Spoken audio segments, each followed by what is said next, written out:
బులెటిన్లో మరో breaking news చూస్తున్నాం. ఛత్తీస్గఢ్ దండకారణ్యంలో మావోయిస్టులు భద్రతా దళాల మధ్య మరోసారి ఎదురుకాల్పులు జరిగాయి. ఈ ఘటనలో 2 మృతి చెందారు. కొండగావ్ నారాయణపూర్ సరిహద్దులోని అటవీ ప్రాంతంలో మావోయిస్టుల కదలికలు ఉన్నాయన్న సమాచారంతో భద్రతా సిబ్బంది గాలింపు చర్యలు చేపట్టారు.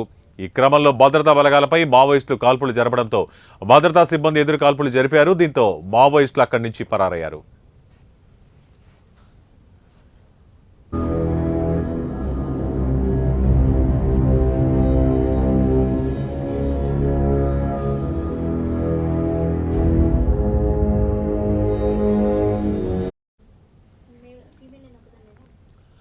ఆ తర్వాత అక్కడ భద్రతా దళాలు గాలింపు చర్యలు చేపట్టగా 2 మృతదేహాలు ఇక AK-47 తుపాకీ స్వాధీనం చేసుకున్నారు. కాల్పుల్లో మృతి చెందిన వారిని మావోయిస్టు అగ్రనేతలుగా గుర్తించారు. అయితే వారి పూర్తి వివరాలు ఇంకా తెలియరాలేదు. ఇక్కడ ఇంకా గాలింపు చర్యలు కొనసాగుతున్నాయని Bastar range IG P Sundarraj తెలిపారు.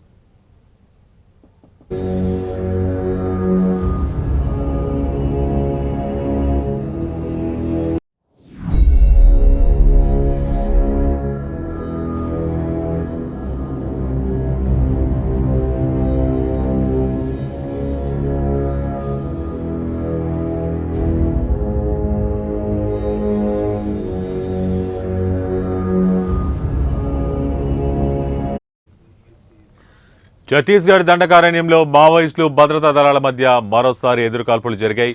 ఈ ఘటనలో 2 మృతి చెందారు.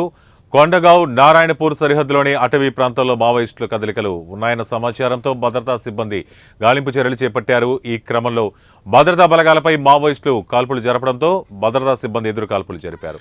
దీంతో మావోయిస్టులు అక్కడి నుంచి పరారయ్యారు. ఆ తర్వాత అక్కడ భద్రతా దళాలు గాలింపు చర్యలు చేపట్టగా 2 మృతదేహాలు AK-47 తుపాకీ స్వాధీనం చేసుకున్నారు.